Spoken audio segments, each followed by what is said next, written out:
If you watch my legendary tier list video that I made a couple of weeks before Into the Inklands is set to be released, you know that I said that I think Amethyst and Steel are the two best ink colors in the game, and they're looking like they're going to be pretty strong moving into set 3. That being said, in today's video, I want to evaluate what I think is the best budget deck that you can build in Lorcana as of February 10th, 2024, and that is a Steel Amethyst hybrid list. And the reason for that is because both of these colors have some of the best individual cards and synergies in the entire game. Of course, we know how strong the Merlin Min packages are. If you're at all following the meta, you know why Ruby Amethyst is top tier.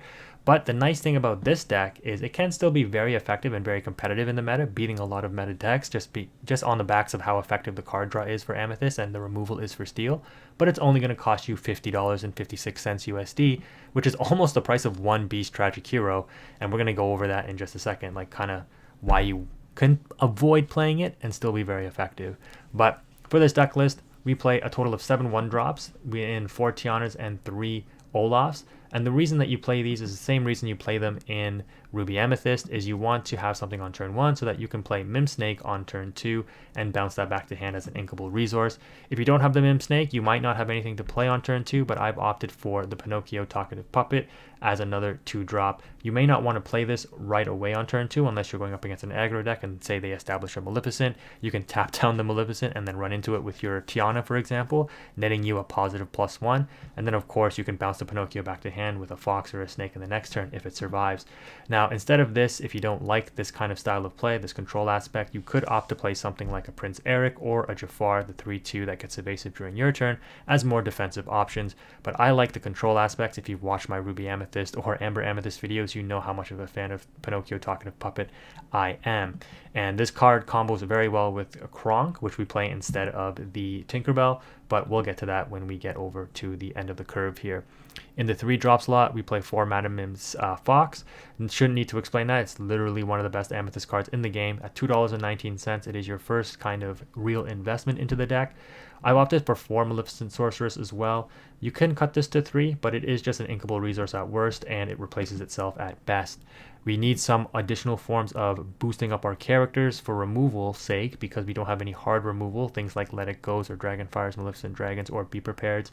So we have Merlin Crab, which can boost up something like your Merlin Goat into a 7/3, which can usually run over anything that's significant. Next up, we have 4 Benja, Guardian of the Dragon Gem, which is, in my opinion, one of the best cards in the game, honestly, as a common. It's a 3 inkable 2/3 body that quests for 2, and it's a huge tempo disruptor as well, and a critical piece in disrupting your opponent's gameplay. It takes out flutes for Amber Steel Song, spellbooks on aggro and Ruby Amethyst decks, and fishbone quills for Ruby Sapphire and Sapphire Steel decks. This is a huge tempo swing in your favor, and you end with a 2 questing 2/3 body on board, not only outing the opponent's item, but even if they don't have an item, sometimes just establishing this as a 2 quester is very relevant. 7 cents, 44 cents for the foil, just a no-brainer. Pick up as many copies of these as you can, because this card is going to be relevant for a long time, I think. Next up in the 4-drop slot, we have 4 goats. Shouldn't need any explanation there.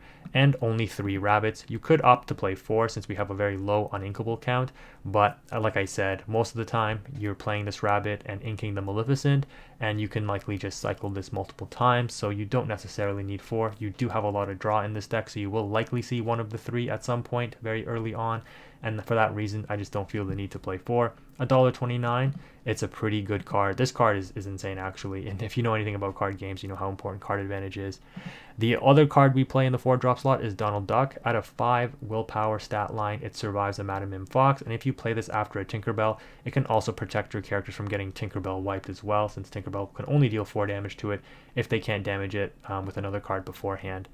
Now, instead of Beast Tragic Hero, which like I said costs pretty much the entire expense of the deck, just 1 Beast Tragic Hero, I've opted to play Queen. And when you think about it, when you play Beast, you have to wait a turn to draw a card, and when you play Queen, you have to wait a turn to exert it and draw a card. So they kind of end up having the same clock to draw a card. The difference is obviously with Queen you have to exert it, but on the flip side, if Beast gets damaged, you can't draw. If Queen gets damaged, you can draw. In all honesty though, in testing this, I found that you didn't actually need Queen because you had enough card draw with the other cards that I often just inked her when I did see her, and I played 4 matches, won all 4, and I never really utilized the Queen at all in any of them, aside one time that I can remember for ink, because like I said, there were just other cards that I'd rather play. So I think this is definitely a card you can cut, but at 50 cents, I mean, 50 cents or $50 for a Beast Tragic Hero. If you really want the card draw, I think Queen, Wicked, and Bane is the way to go. Moving on to our 6-drop slot, we play 3 Yzma at $1.27. This is a bargain for the deck because it's your only hard removal option. You don't have things like Let It Go, Infernal Schemer, Monstrous Dragon, Be Prepared, etc. So if you do have a very threatening opposing threat that you just need to out right away, like let's say the opponent drops an Ursula and you're like, oh, I can't deal with that right now. Sometimes just Yzmaing it away, even though it gives the opponent a draw 2, is enough tempo disruption for you to still quest and hopefully close out the game before they can make use of any other kind of advantage. However, most of the time with Yzma, you're dropping this and putting one of your own characters back. What I often find is when I have 2 or even 3 of my rabbits in hand at this point, Yzmaing back a rabbit into the deck to draw 3 while still having another rabbit in hand is really good, and it just nets you a ton of card draw to draw the outs for what you need for the situation. If I was going to drop Queen, I think I'd drop them for Kronk, which is your budget Tinkerbell option. We don't really see Tinkerbell being utilized for its shift anymore because small Tinks are just not being played. There are just better cards to play at this point. But the AoE 1 damage to everything when it's played is very relevant for Tinkerbell. In Kronk's case, you have a resist +1 instead. The difference is, of course, Kronk is 15 cents, Tinkerbell is over $10. And at the end of the day, they have the same stat line in a 6-cost inkable character at a 4/5 strength and willpower. They both quest for 2, and they both have the ability of during your turn, whenever this character banishes another character, you may deal 2 damage to chosen character. Kronk can wipe out boards just like Tinkerbell can. A little less effective since you don't have that on play deal 1 damage to everything, but it's still very relevant. And then the only real air quotes money card in the deck is a flex spot in the Madam Mim Purple Dragon.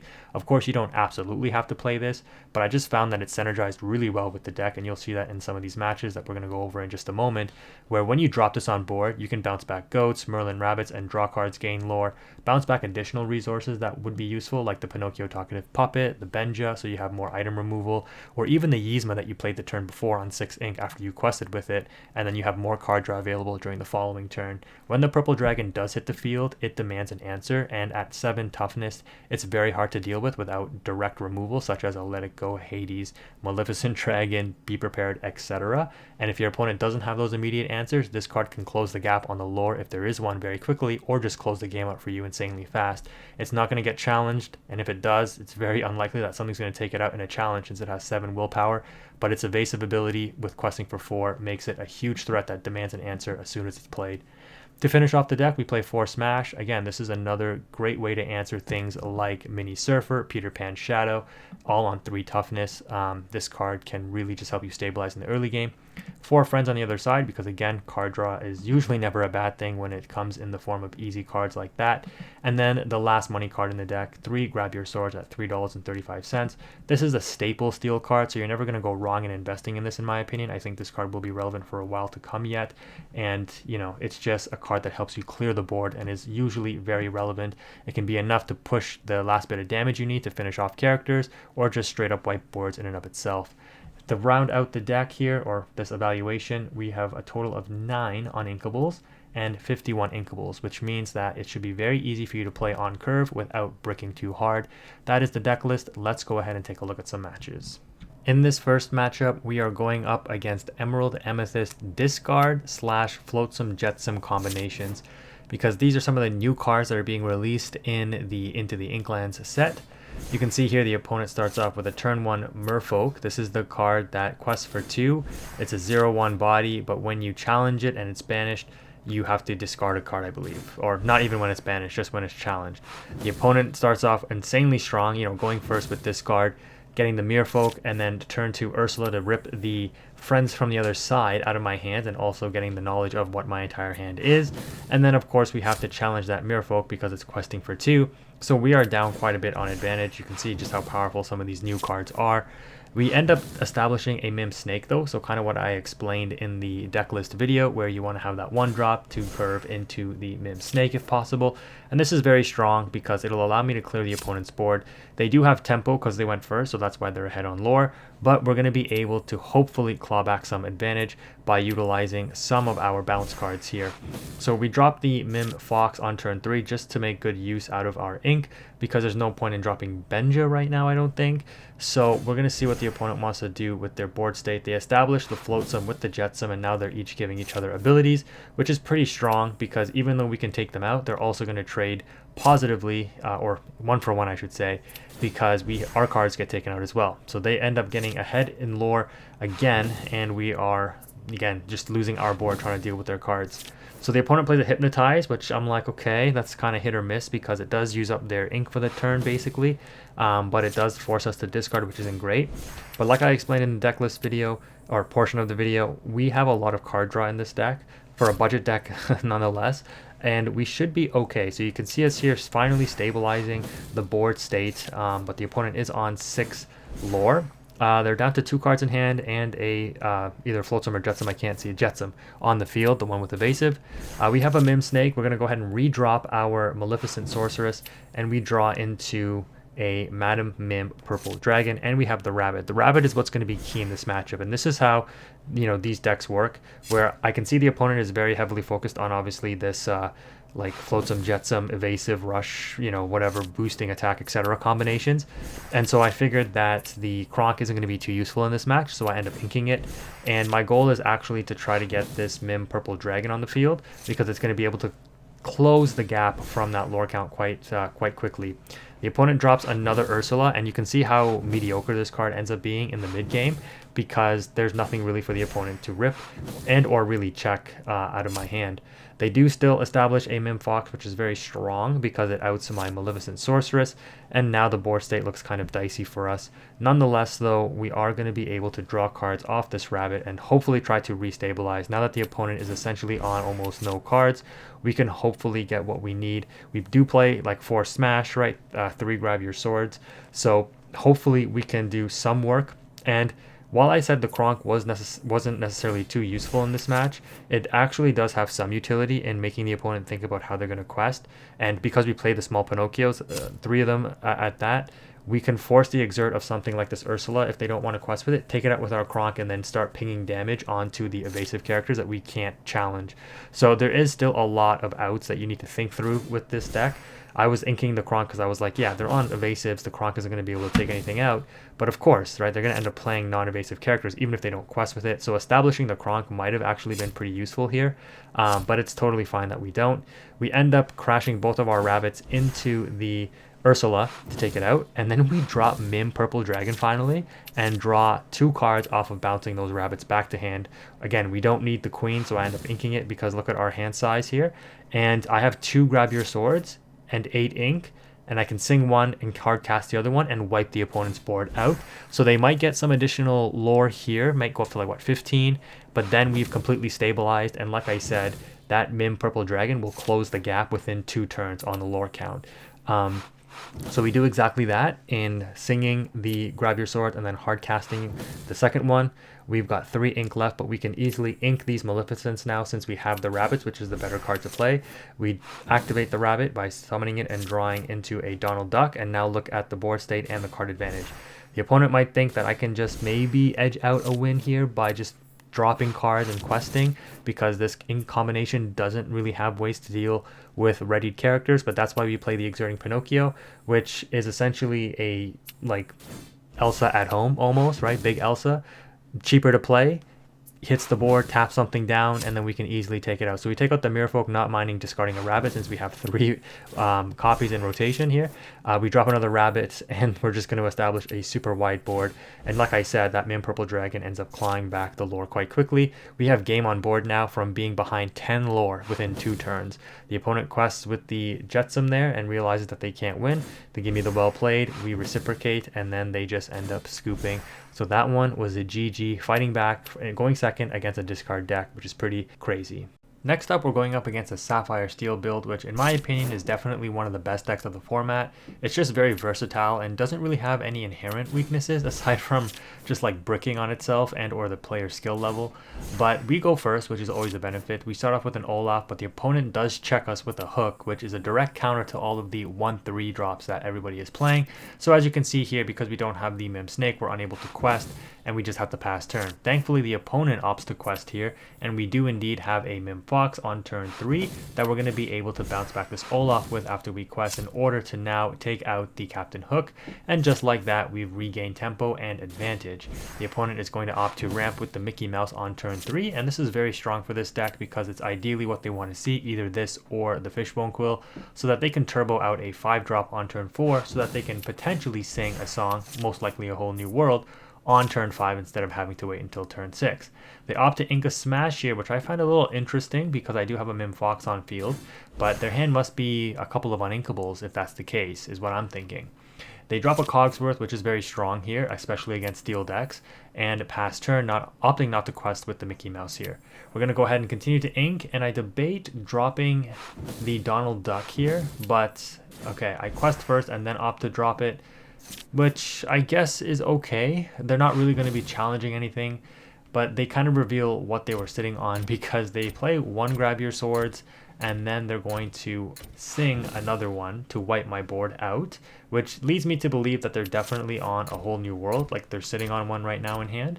Then because their Mickey has resist, it's only going to take 1 point of damage by taking out my Donald Duck, and the opponent actually wipes my whole board with a double Grab Your Swords play. Pretty strong. So I'm going to opt to establish the Kronk here in this situation, and sure enough my opponent does indeed have the Whole New World. And I, for some reason, don't check their discard pile to see what they discarded, but I just double check my own. But the Kronk in this situation is good for the same reason the Cogsworth is good in this matchup, because the opponent is on steel. So the resist +1 actually makes a difference on my Kronk here. And you can see the synergy that I was talking about in the deck list portion, where we drop the Exerting Pinocchio, and we're going to be able to take out this Prince Eric without taking a point of damage on our Kronk because we have resist 1, so the 1 damage from Eric is going to be mitigated. We opt to smash the Jafar as well to mitigate further damage, and we put an extra point of damage on the Pinocchio since it, or not on the Mickey Mouse I mean, since it does have resist +1 from the Cogsworth. I drop a Tiana here just in case I want to try to establish the Madame Mim Purple Dragon. Now unfortunately against Sapphire Steel they do have Hades and Let It Go, so they can out my Purple Dragon quite easily, whereas if they were on just a steel like Amethyst or Amber Steel build, it would be very difficult for them to out the Mim Purple Dragon, unless they're on World's Greatest Criminal Mind, which unfortunately does out it, but we've been seeing that card being cut back because of how underwhelming it is. Nonetheless, we are continuing to try to go wide here so that we can establish that Mim Purple Dragon, because it definitely can easily play around a Grab Your Swords, right, being on 7 willpower. But we end up outing the opponent's board there with some unique plays, and we're going to opt to ink the Tiana, which I guess you could say, you know, if we were expecting another Whole New World would be a misplay. I'd rather play it out, but I just rather keep the goat and the friends. And you notice that I didn't sing friends the first time because, again, I was expecting that Whole New World. The opponent is going to once again reveal the Let It Go, like I mentioned, and ink the Kronk, but the Kronk definitely put in that work in cleaning up the opponent's board. Now, I guess seeing the opponent on 2 cards, I'm like, okay, even if you do have a Whole New World, you're in an odd situation where you've missed a couple of inks. I'm on 9 ink now, so I'm actually comfortable in just beefing up my hand a little bit in order to play out more threats. And so you see me here put some damage on this Cogsworth. I'm going to drop a goat and probably establish another Maleficent here. And yeah, I'm sitting kind of nice. I just pass turn on this and see what the opponent wants to do. They're going to go ahead and drop a double Benja. And do they Whole New World again? If they do, they're going to exert their Cogsworth, right? Which would leave them exposed. So they opt not to if they even had it. And we draw another copy of Grab Your Swords. On 10 ink, I can just hard cast both of these and wipe out the opponent's entire board. But I think I don't even need to do that. I'd rather just put additional pressure on them since I am ahead in lore, and I can widen that lore gap by establishing a Benja, because like I said, even if there's not an item to remove, Benja is still a 2-quester, which is quite good for a 3-cost character with 3 willpower as well. So you can see we opt to smash and Grab Your Swords, ink, and then establish the Benja. Now our board is wide and we have yet another purple dragon that we can drop, and as soon as we do that, we're definitely going to be way ahead. The opponent didn't draw what they need and they end up scooping it up there. If you enjoyed this video, make sure you drop a like on it. Let me know what you think of those matches. I personally was really surprised at how this deck performed. It drew a ton of cards. I do have some more gameplay that may not be as interesting as these other matches that I just revealed to you here, but if you're interested in seeing those matches or want me to test this deck out more, let me know in the comment section below. Thank you again for watching. Quantum is out.